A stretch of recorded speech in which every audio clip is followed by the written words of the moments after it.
Oh, look, we can kick this off. All right. Well, everyone, welcome to our discussion today about digital media, political speech, and voting, lessons we learned from 2020. Today, we will be grappling with core democratic principles, and no one is more excited to talk about this than me. These are all things that are questions that are front of mind that we didn't think we'd have to be grappling with alongside a historic pandemic and a variety of other things that have happened in the last year. My name is Nabiha Sayed. I'm the president of The Markup, which is a new investigative news startup that builds technology to investigate technology. So I've been very bored these days. I'm also a 2010 Marshall Scholar and, importantly, a moderator for today's program. We are joined by luminaries, and I could take the whole hour just telling you about all of the amazing things they've done just in the last couple of years.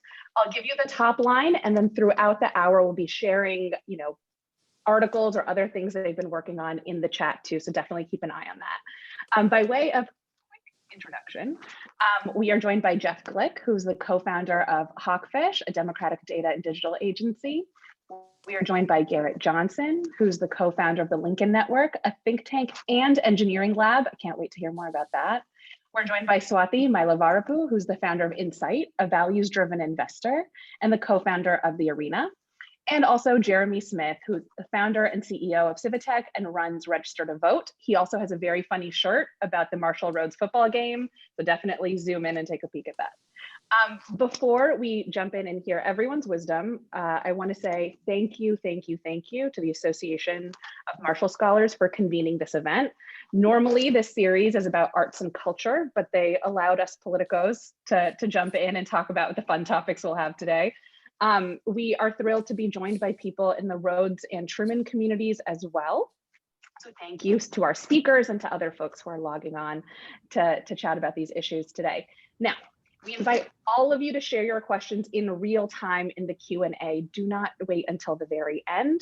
Don't be shy, but do remember that this is recorded and will be on YouTube, and the internet is forever. So with that, we can jump in. Now, in looking at the backgrounds of all four of you, one thing is very clear. You're all builders. You're all builders. You've been building things that improve our democracy for a long time now in very different ways. And so for each of you, I thought we could kick off our conversation, inspire our audience by hearing about what you've been building since 2016. And importantly, what are the values that have driven you as you've been building that? And Swati, I thought we would start with you. I want to hear so much about Insight and The Arena and the work you've been doing since the 2016 election.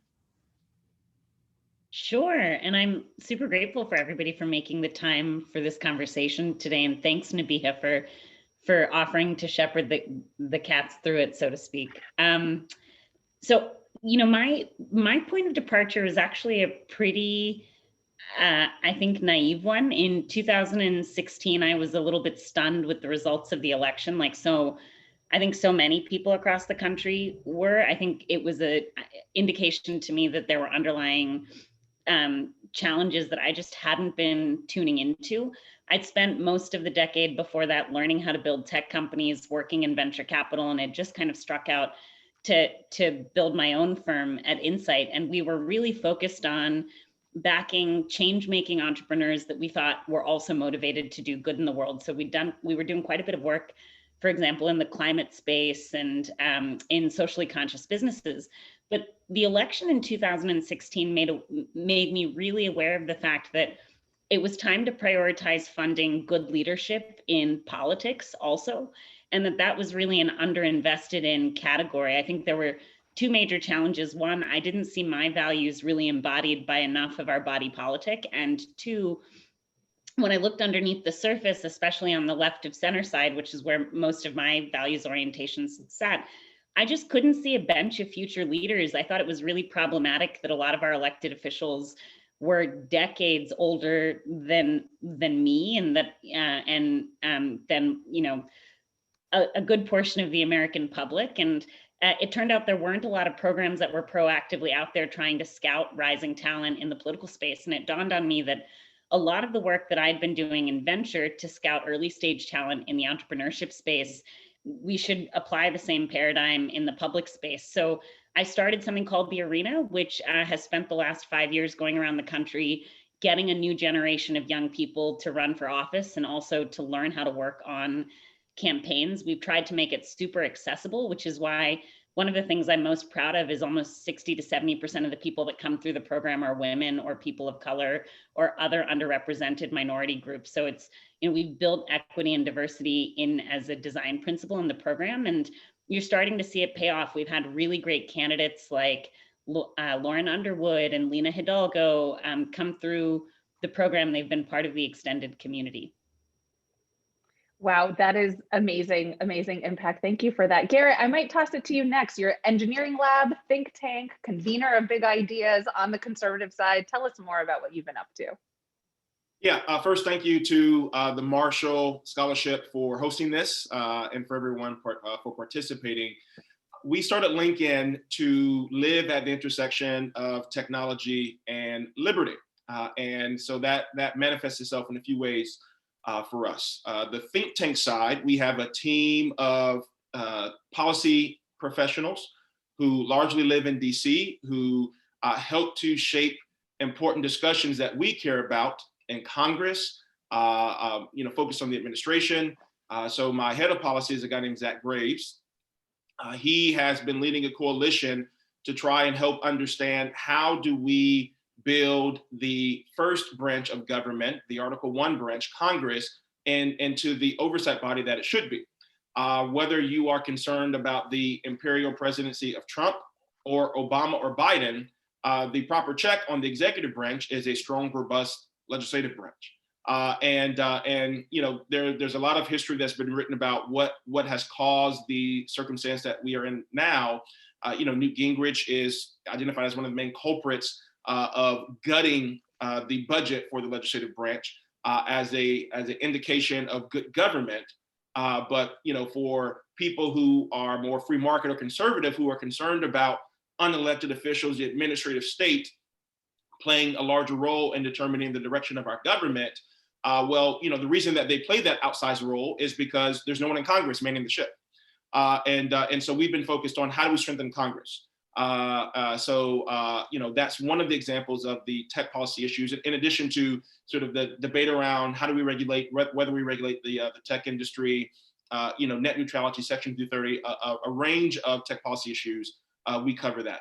But while our team is made up of 30 people total and about 10 people are on the policy non-technical side, the majority of our team are technical. They're from industry. They're engineers, designers, data scientists who are focused on how do we build technology solutions to solve policy problems.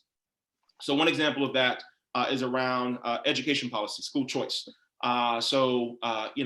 Helping parents understand what their options are. Pre-COVID, this was important. When COVID hit, it was more important than ever to help parents understand the range of options depending on where they live to provide the best educational opportunity for their students. So that was, charter schools, private schools, pods and micro schools and online curriculums, just a range of options. And there's really not a great way to match parents to those options. If you want to match to a date, if you want to match to a car, if you want to match to lots of other, consumer and entertainment aspects of life, there's lots of great technologies to do that. But matching parents to educational opportunities for their students, that technology really doesn't exist in a user-friendly way, in a parent-centric way. So we built that type of product called School Hoop. And that's just one of the examples of the technologies that we build to try and solve policy problems. So we've been focused on building, this team on the policy side and engineering side over the past few years. Oh, that's fantastic. Yeah, hearing the values of choice and building is definitely something we'll be returning to in this conversation. With that, I might go to Jeremy. Jeremy, you are no stranger to building things and thinking about choice and tools and that kind of architecture. Tell us about Civitech. Thank you. It's nice to be here with everybody. I definitely agree with this notion of we are, I think, a community of people trying to build things up and really build infrastructure. Something that struck me when I left the Army and came to work in politics was the kind of like the technology, the vaunted data machine of 2016, that it was much reported on the Democratic side, I felt like was not really at all a data machine, a data powered platform or a machine at all, and was really a misunderstanding of what is available already commercially. And that there was just a whole lot of missing core infrastructure. So I worked on the leadership management side with legal teams on voting rights issues for the Clinton campaign, for Doug Jones in Alabama, for John Ossoff in Georgia, and then in Texas. And in working within those organizations, continually ran up against this problem of not having the tools to actually give to voters to solve the issue with the state's laws. In the states and counties, because there's over 3,300 counties and something like 189,000 independent election jurisdictions, which are vastly underfunded. The actual tools by which you engage with the county are very limiting. And at a fundamental level, I think that infrastructure is broken, and that is a constraint on anyone trying to get involved in politics or advocacy. But it can be solved with some simple form tools and some simple engagement with local government agencies. So that's something we set out to do, was to provide that really as a service to civic actors like county agencies, and then to flip it around and provide those input, kind of the funnels, to political groups and to advocacy nonprofits. And then we've been kind of pulling that together in a kind of data and tools platform for politics, for nonprofits, to be able to see all of the different things they're trying to do and decide what to do next by breaking a hard problem, like how do we get 500,000 people to vote in a congressional district, into bite-sized chunks that can be accomplished on a weekend. We can do 34 here, we can do 25 in this block, we can do 100 in this building. If you break that problem down for them and make it available, then I think it's something that brings more people into the fold and allows them to participate. So that's really kind of, Civitech is a public benefit company that is designed to build that kind of technology. No bleeding edge R&D research, really just like Google Forms, Google Maps, and then making that accessible. Oh, thank you. I think that value of inclusivity and thinking about who gets a seat at the table, how do we build the infrastructure for that is I mean, one of the top questions of the moment that we're living in. Jeff, Hawkfish, you came from Foursquare, you're a data guru. What are you up to at Hawkfish? What was Hawkfish doing the last couple of years? And what value has been driving you as you've been building? Yeah. Well, first, thanks to the Marshall Scholar Association for convening this incredible group of people. And I've been a long fan of what Swati's been doing, what Jeremy's been doing. I'm excited to hear from Garrett today. And so I'm kind of honored to be on this group. So I was CEO of Foursquare when 2016 happened, and like Swati, I woke up horrified and had to break the news to my small children, and cried about what happened. And this is a nonpartisan discussion, but I care a lot about the world that I would leave my 3 kids and the way our democracy was going. And I'm also an environmental activist, so I'm vice chair of Friends of the Earth, United States, and so where we were going alarmed me, and so I had a chance to work with Mike Bloomberg's team to design what we hoped would be a platform for lots of groups, Democratic candidates, to solve the infrastructure problems that Jeremy's talked about, but from using both data sophistication and digital savvy to help nonprofit groups, voter registration groups, to help candidates of all kinds. And that's what we've been building at Hawkfish. And so the values for me that were important, and I ended up leaving my role as CEO of Foursquare and I worked on the project for the last 2 years, but it was born when I went to the Arena conference after 2016 that Swati and Ravi had organized. But I started spending a lot of time with the DNC CTO, with talking about what happened, because it was baffling to me that 2016, the Clinton campaign was outspent 3x on digital, and that so many Silicon Valley people are progressive personally, but the left had fallen behind in terms of digital savvy and digital orientation. And so we set out, and part of the problem was just assembling a very expensive proposition to bring together the ex-CMO of Facebook and data scientists from Wall Street, Madison Avenue creatives, political experienced operatives under one group, a bunch of tech folks and build something. And we were lucky that we had Mike Bloomberg as our first client to the tune of $100 million. But for me, the value that really mattered was were we building a platform that could be used broadly by the C3 and C4 and independent organizations, and were we using data in a really responsible way. And I've written about this topic. I think tech needs a sense of ethics. And so we wanted to be quite the opposite of anything that we saw in 2016, but use that data savvy. And the last thing I would say, and we'll get to this engagement, is as a tech person came into the political world, I heard so many archaic beliefs that you still hear, and we might talk about it, but I wanted to work on registering youth voters and people of color and the new emerging electorate.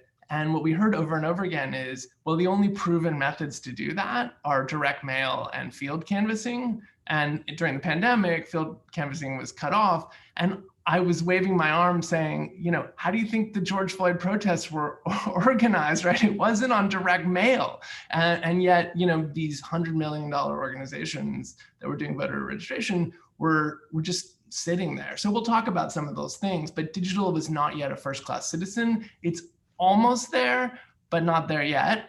But we made huge progress in 2020. Oh, wow. Well, thank you for that. I can't wait to get into what digital gives us and what also digital can take away, because that's the tricky thing about this moment, figuring out what's the right balance.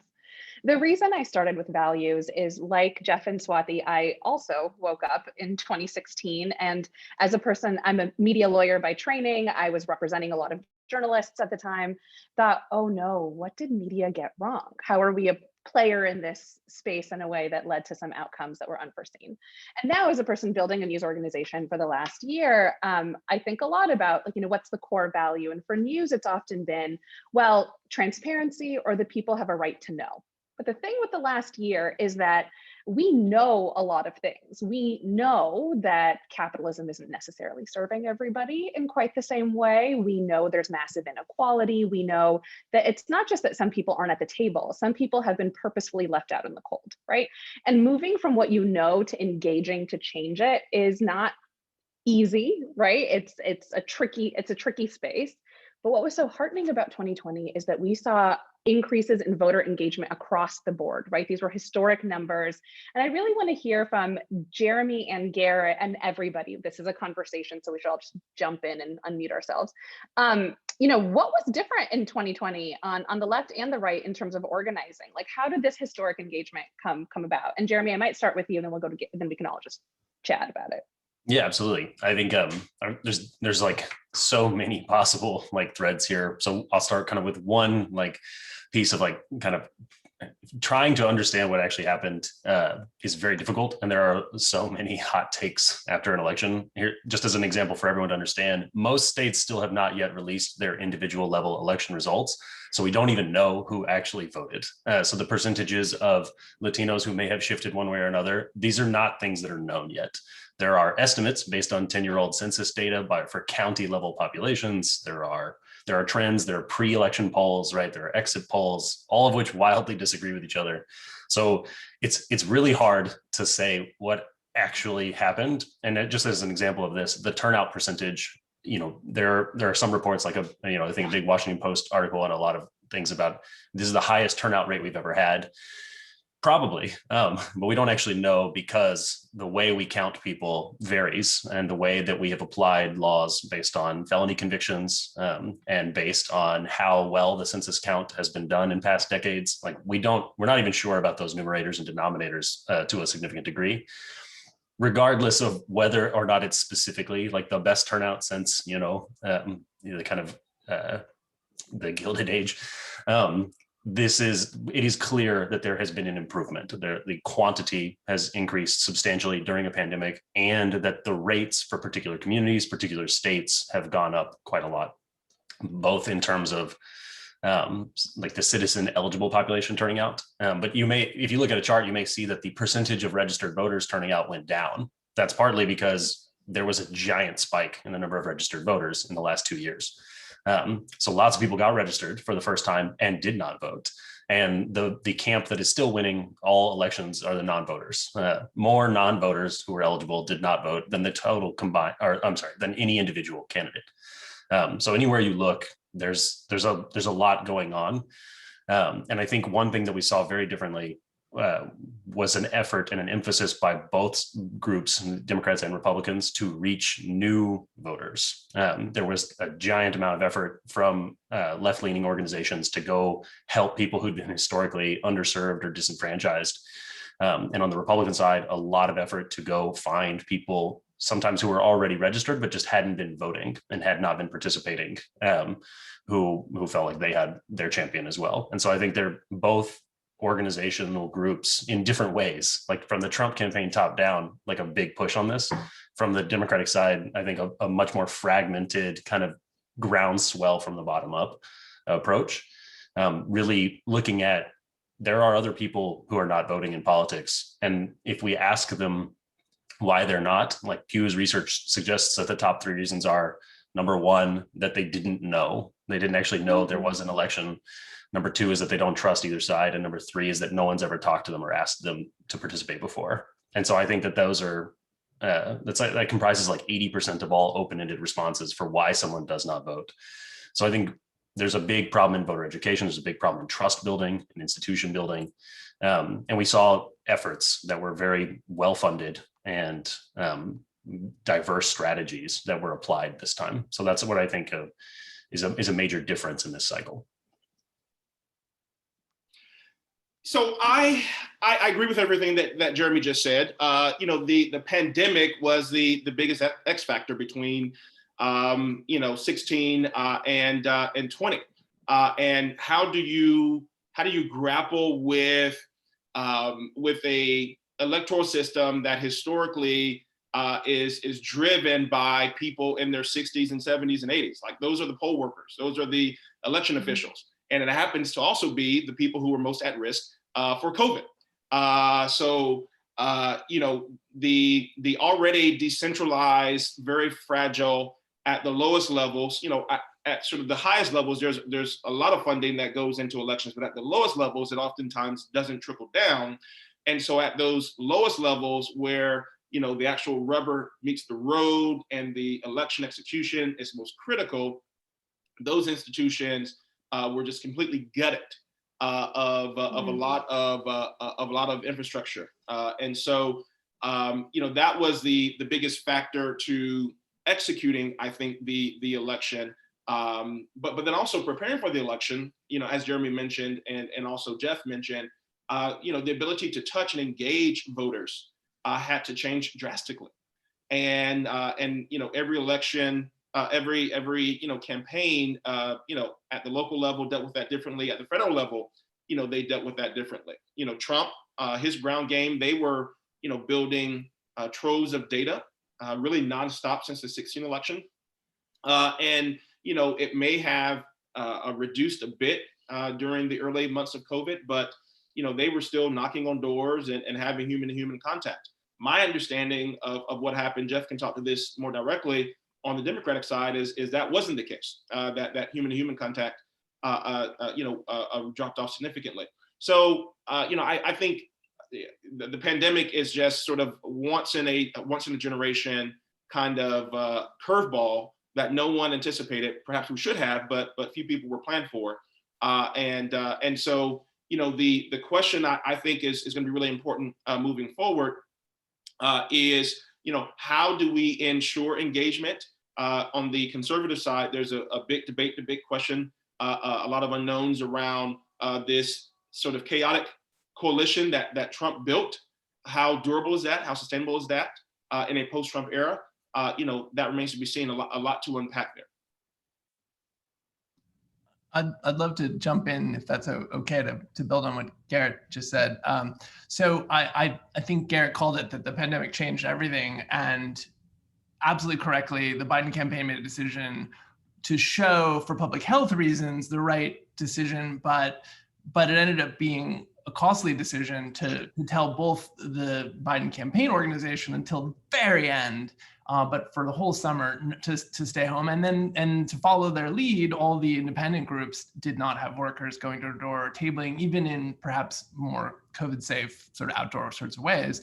And that meant a huge surge. If you look at the votes that are counted as one way, there was 20% growth in the electorate since the Hillary-Trump 16 election in 156 million votes.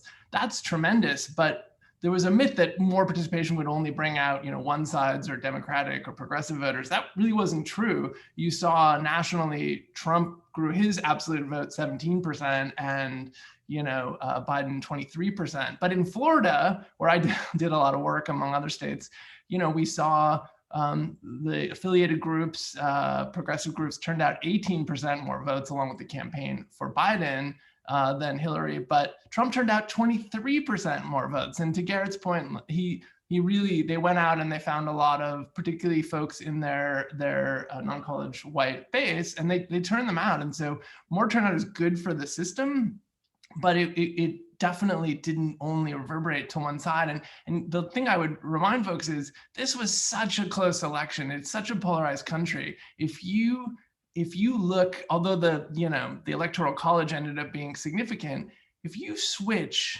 20,000 votes in Wisconsin, 10,000 in Georgia, and 10,000 in Arizona, the Electoral College is 269, goes to the House, a state vote, Trump is president, and that's out of 156 million votes. So this was a turnout game. So you have to think about politics, not just the two-dimensional vote choice, but also the three-dimensional participation aspect. And that was a tremendous year, thanks to vote by mail and other things, but it totally turned things upside down, and you had red Mirage and other effects.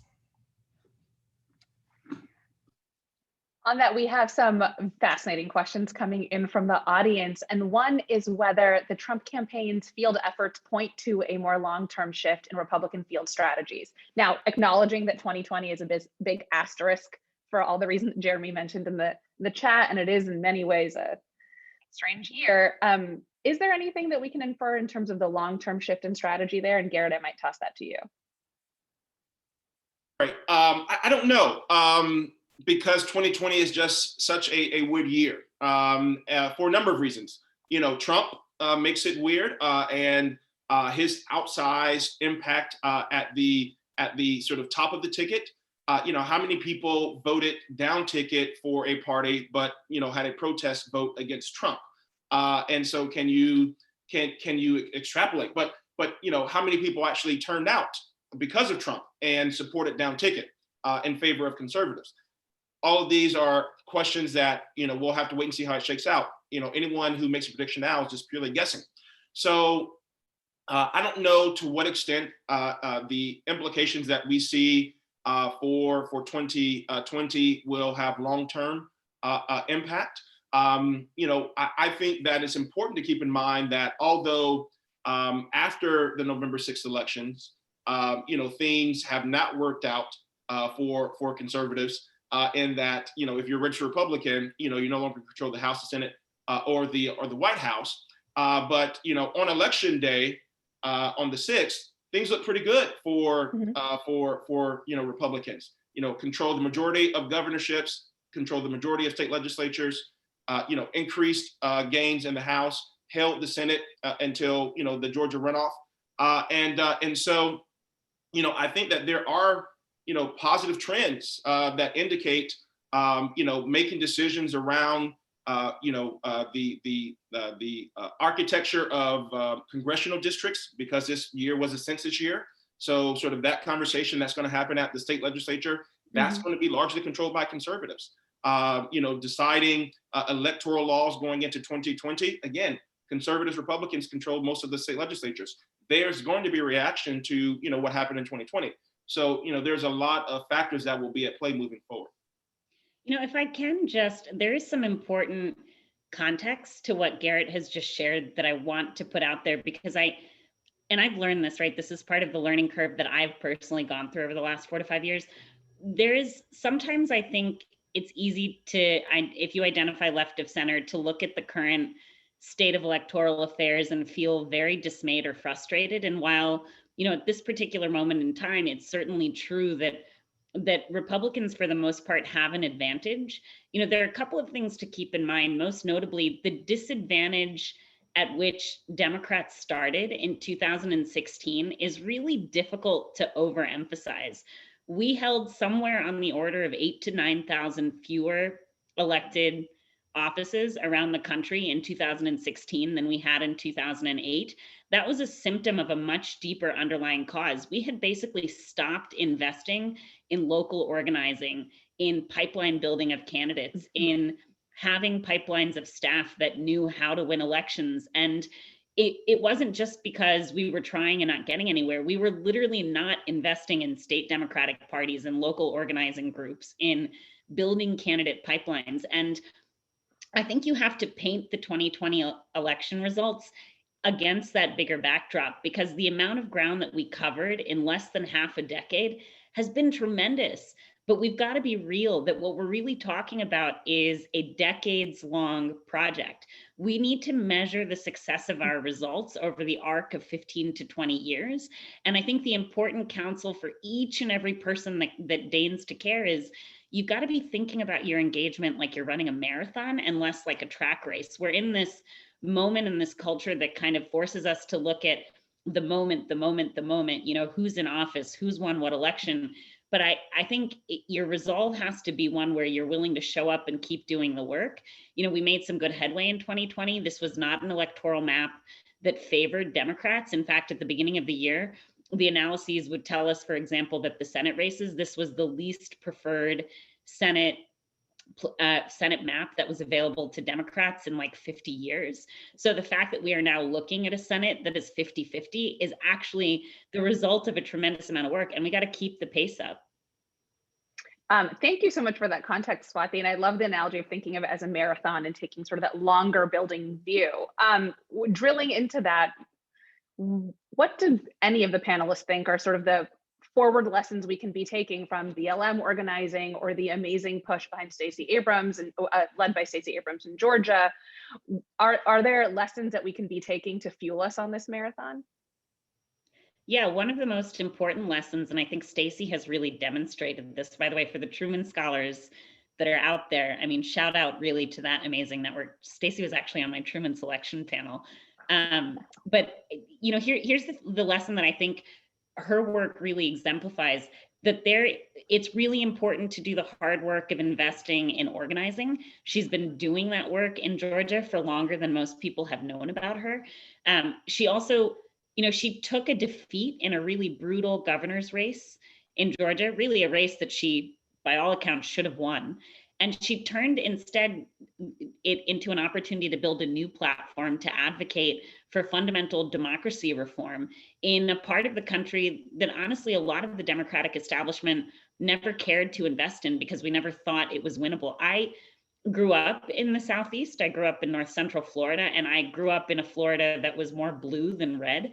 So I know what's possible in that part of the country. But if you look at where Democrats have invested for the last 10 to 15 years, I know Garrett's a fellow Floridian. It hasn't been in places like Georgia and Florida. And I think, to her credit, a lot of what the recent successes like Stacey's and even some of the BLM organizing demonstrates for us is that there are places that the data and historical patterns would tell us shouldn't be in play, that they're putting into play. And I think there's something really important there in that insight.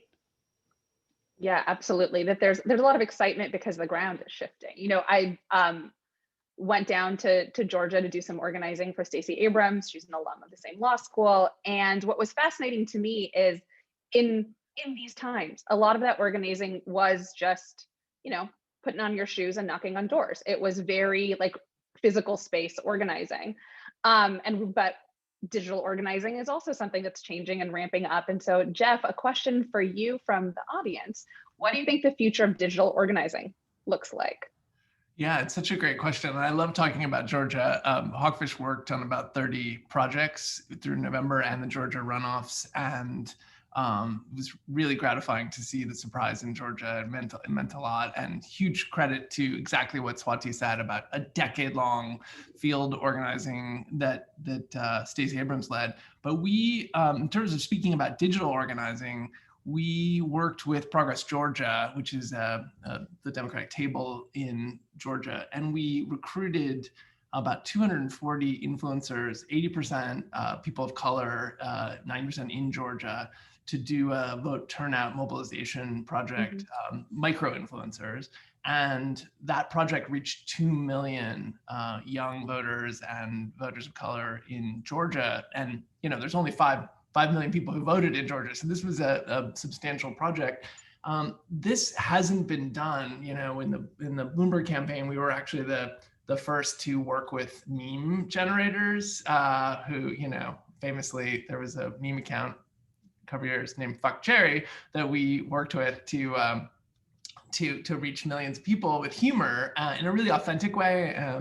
And so I think, the Biden campaign, and I wasn't involved in the Biden campaign because I worked on what they call the soft side, the nonprofits and the advocacy groups, but we met with them and they had a director of stories, Amy, who gathered from all across the country suggestions of people who would give testimonials, a farmer who had voted for Trump in 2016 and now, felt he'd make a mistake, a Texas mom whose kids had cancer and wanted to talk about healthcare. And so these authentic stories are what people are responding to and what a lot of digital organizing will look like.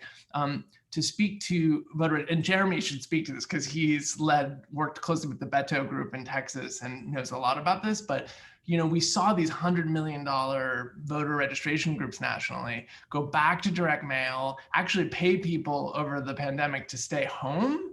And so while the Trump campaign was doing really smart door-to-door canvassing, the progressive movement was not. And so tens of millions of dollars were actually not used to do anything but pay organizers to stay home over the summer. And I think it's a shame because I think we could have been really building up digital capabilities when we finally used a lot of behavioral psychology approaches to get people to vote. We saw tremendous efforts. We worked in what they call digital GOTV in Minnesota and Wisconsin. Last thing I'll say is, and this project, we worked with a really innovative group called Race Class Narrative Action, led by Anat Shenker-Osorio.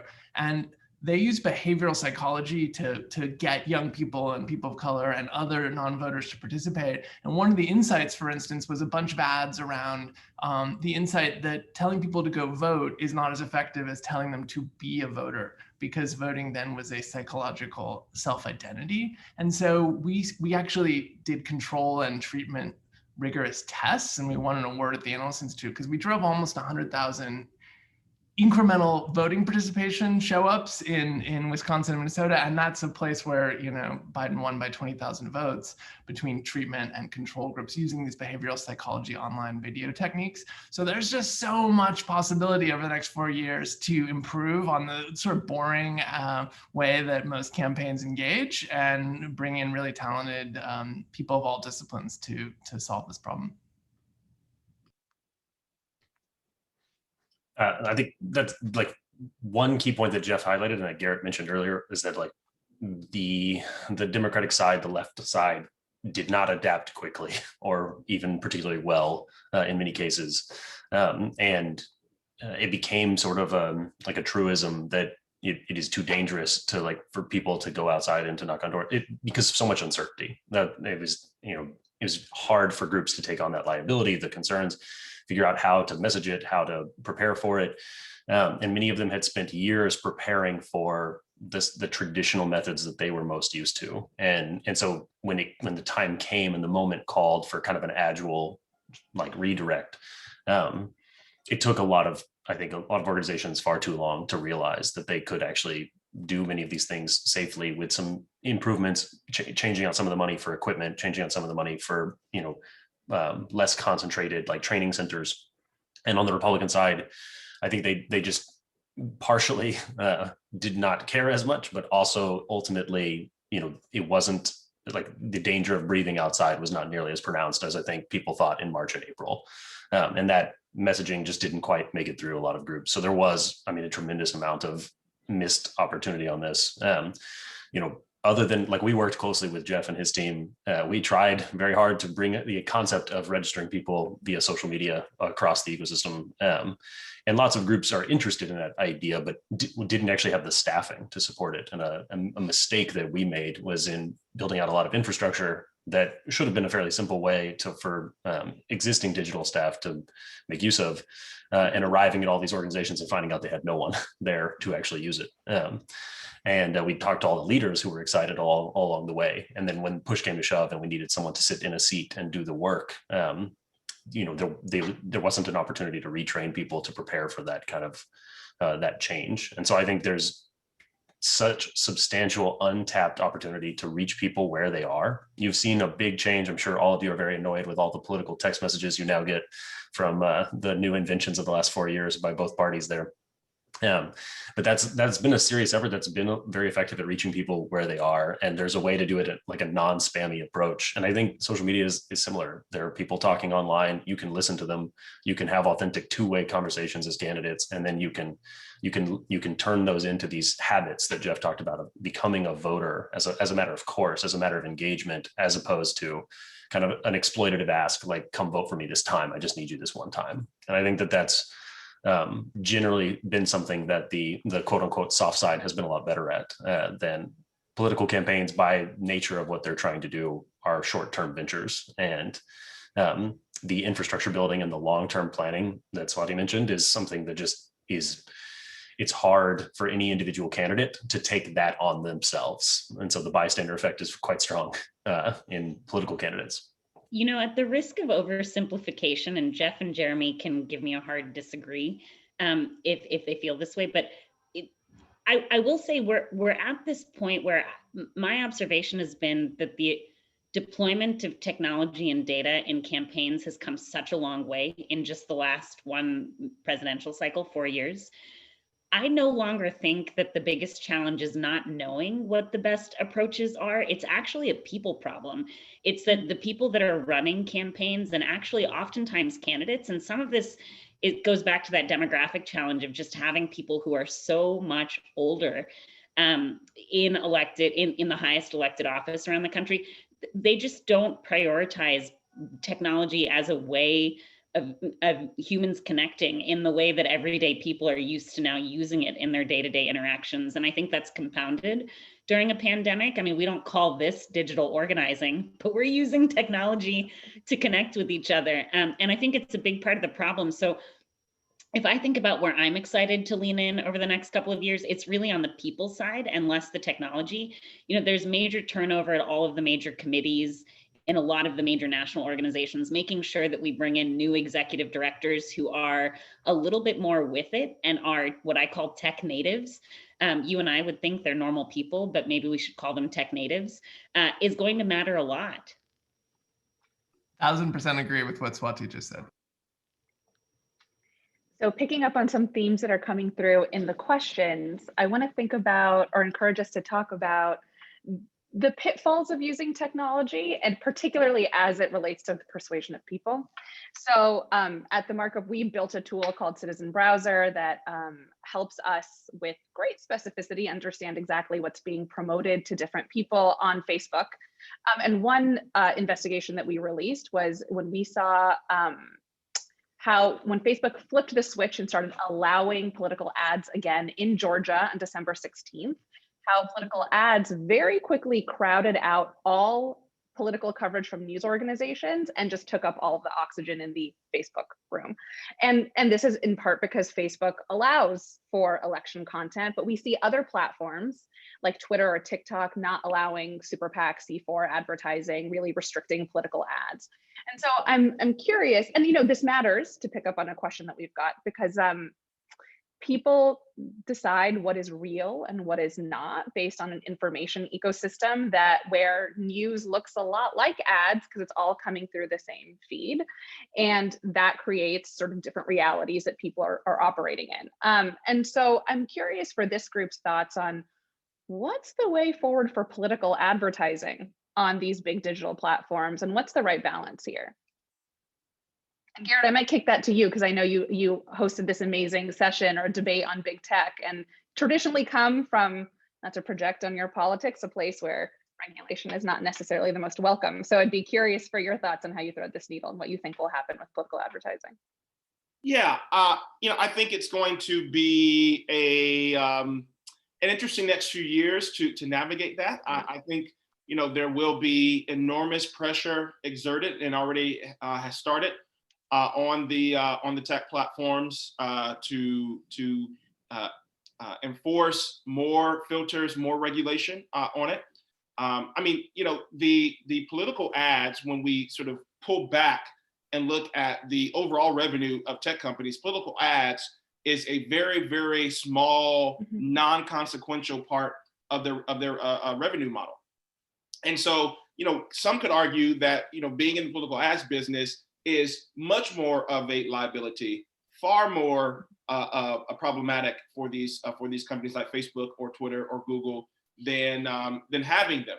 So, you know, I think that there will definitely be a push for more filters, you know, to reduce the amount of ads of certain types of ads.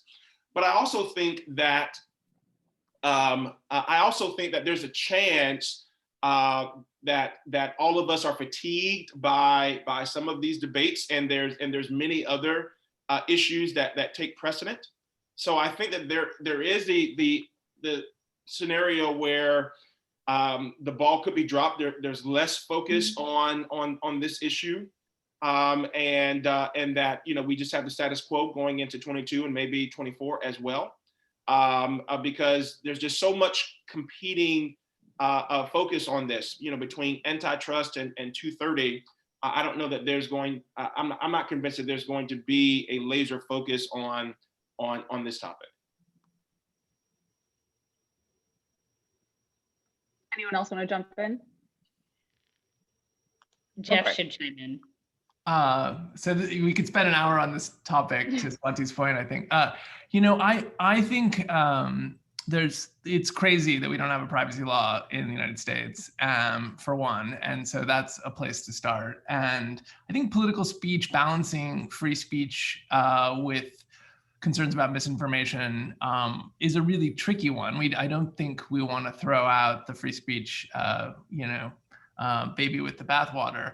And so finding the right balance is key. A friend of mine, Suzanne Nossel, who leads PEN America, the writers and free speech group, has, I think, made some really good points about, you know, our sort of discretion given over to free speech is greater on the organic or sort of natural side or distributed social side with user-generated content than it should be for paid speech, which is a money amplified speech. And I think Facebook really abdicated when they made the decision that there would be a true standard to advertise soap or children's clothing, but not for political speech. I think that was morally a very wrong choice. I know they didn't want to be the arbiter of truth, and it is a hard one, but now they have these disputed tags, obviously. So they've come up with some solutions. Noah Feldman, the Rhodes Scholar, suggested this oversight panel that is now, you know, come into effect. And so that may help.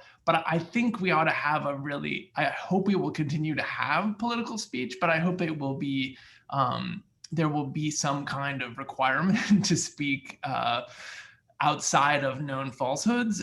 And we might get into misinformation, although we have very limited time. I would throw out that, you know, this is a case where the privacy laws are actually fighting some of the efforts that we might do to counter misinformation. You know, Facebook knows when people have seen a falsehood about climate change being a hoax, or, you know, the Stop the Steal allegations or the like. They know who saw those impressions, but Twitter knows who saw a disputed tweet. But there's no way as a group that might want to provide information to voters with different techniques, there's no way to know who saw this disputed tags. So I would love, and it's not something being talked about, but I'd love to see Facebook and Twitter and others. Twitter doesn't offer political ads, so it's of less use than to be on Facebook, Instagram, you know, enabling a segment of people who had seen a certain piece of disputed tagged information about climate change or voting participation or QAnon, and then allowing sort of integrity approved groups to come in and speak to those people as a segment with all the other targeting parameters. We can't do that now, and carve out, you know, moderates, particularly suburban parents who got caught up in QAnon, who were not part of a fringe conspiracy group, but it's, the Facebook algorithms, as the markup has shown, start bringing people into some of these groups where misinformation spreads. 70% of people join these groups because Facebook recommended it. There is no way to fight back. And the privacy excuse has enabled these groups not to show who is exposed to this disinformation. So I'm hopeful there will be some technological solutions, because I still feel that sort of advertising speech, if approved, has room in our democratic society. I'll stop there.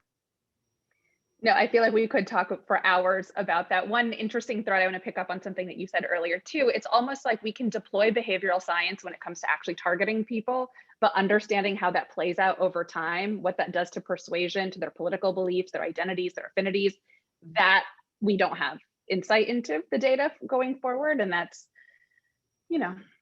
a thing to work on. It's a different discipline. 15 years ago when I was starting my career, Hal Varian and all of these folks used to say that statistics and data science were where the jobs of the future are. And I am more convinced than ever that it's really much more about ethnography and anthropology. It's about the more nuanced longitudinal study of human and societal behavior change. So that's something that I try to give a lot of thought to, which is why, again, more and more of my work really focuses and anchors on people and good leadership, the types of things that, for example, a lot of the institutions that many of us hold degrees from, there were folks with degrees from there that served wantonly in this presidential administration, that perpetrated a lot of that are out there denying climate science, that are questioning the humanity of people depending on the color of their skin, that advocated for the approach the last administration took on treating the COVID pandemic. Those are deeper rooted problems, and no technology solution alone is going to address them. I think that's exactly right? Thinking about the connections we make to other people, like that, it's not a silver bullet, it's a much slower process. It's also an area where there is a lot to borrow from other disciplines. I just started reading some of the behavioral psychology around cult deprogramming and what that looks like. And it's almost like we figured out how to build platforms at scale that can persuade people one way, but the actual deprogramming aspect at scale is harder. In the 7 minutes we have left, I know there's a lot of questions. I want to take us and move us from reflecting on what's happened in 2020 and looking at the future. So, I wonder if there is hope for us in this moment and how we might go about building bridges with people who believe things very different than what we believe. Is there a way to outstretch our hand and try to persuade conspiracy theorists, like people who are swept up in QAnon, and how necessary is that to, moving forward into the future? And Jeremy, you in our sort of pre-chats flagged something really interesting about your experience in working with counter ISIS and other sort of psychological engagement with groups of people. I was curious if you could kick off this sort of, what do you see coming down the pike, and what are lessons we can borrow from other disciplines when we try to build these bridges to the future? Yeah, absolutely. I think I worked in special operations on the kind of counterterrorism hostage rescue side, and a little much more on the violent efforts to fight overseas. And something that always struck me was that other ideas and other systems were much more effective at ending the fighting. So the deprogramming efforts and the deplatforming efforts were much more successful at stopping the bleeding of ISIS and its kind of explosion in 2014 than the actual the war fighting components. And I think that that's something that we can bring to bear and learn from, that people who were there fighting for ISIS were leaving in droves once they saw what it was actually like, once they saw what the people were like that they had joined up and that they traveled across Europe to sign up for. But if you trap them, if you don't give them an off-ramp, then you end up in a spiral of escalation. And I think that's something we're witnessing now. You need an off-ramp. People need a way to save face. They need a way to relieve a pressure valve.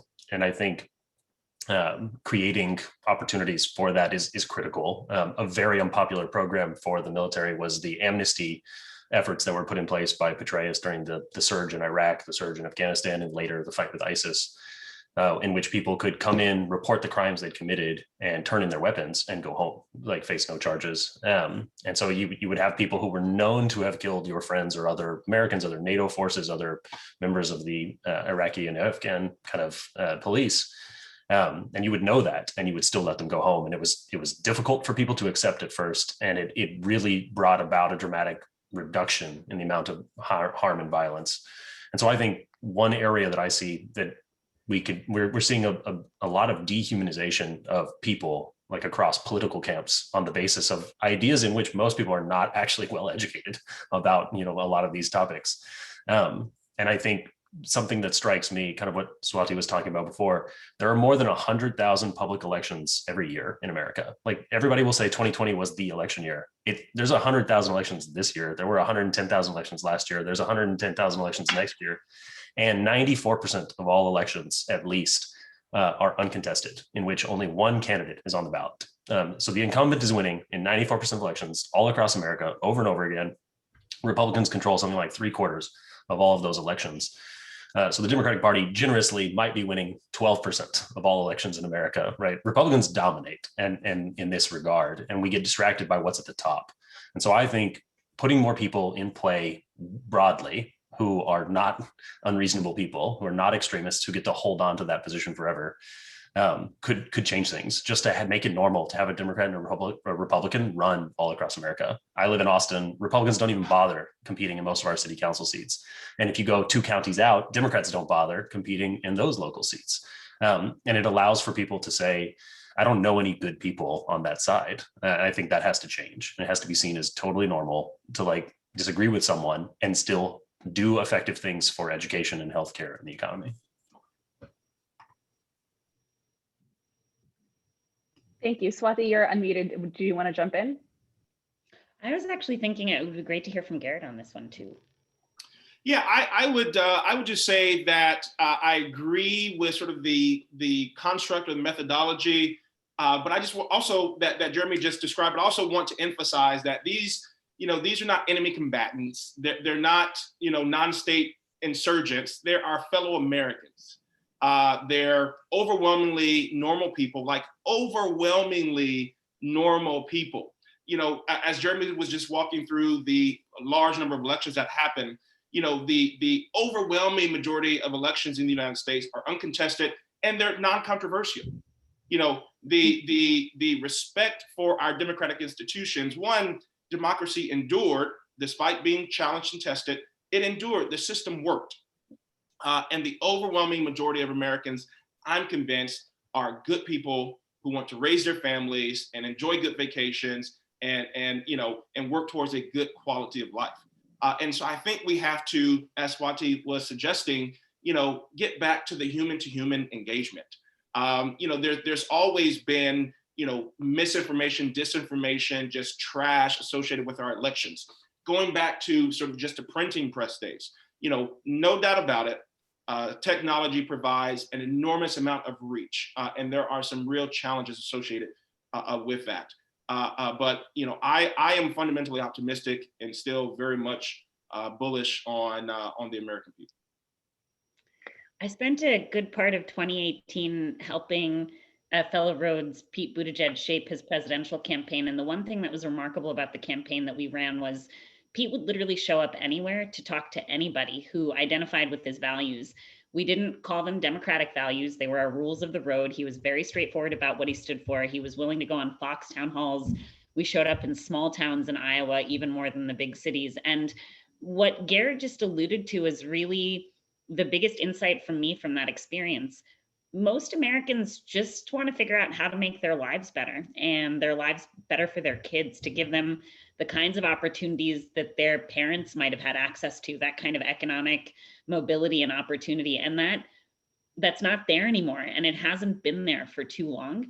And I think until we can grapple with that core root and make sure that we're surrounding ourselves to be engaged in conversation with people in our communities to understand that core root, everything else is just symptoms, whether it's the misinformation on the internet or QAnon or whatever.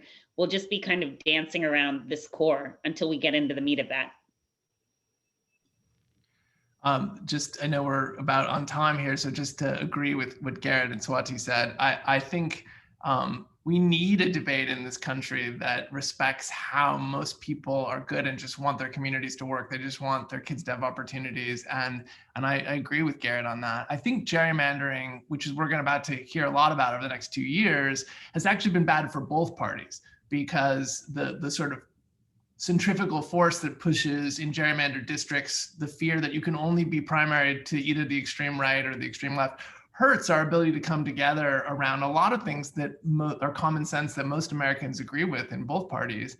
And so we have to fight those centrifugal forces. I think I'm hoping that we'll do a lot more to fight misinformation, and there's not enough invested in that. But I also think getting the electoral system such that we can find a middle again will be really critical over the next decade to making democracy work. Wonderful. Well, I think that's actually a beautiful note for us to end on. We're at time, but remembering that we are all building, we all value democracy and want our neighbors' life to be better and our own as well, is I think the best lesson we can have as we look to the future. I want to thank the AMS for having us. I want to thank each of you for your wonderful insights. I feel like I could have been here for 3 more hours talking to you, but I look forward to following your work. Thank you to our attendees as well for your thoughtful questions, and we'll see you at the next session. Thank you so much, folks. Thank you, Nabiha.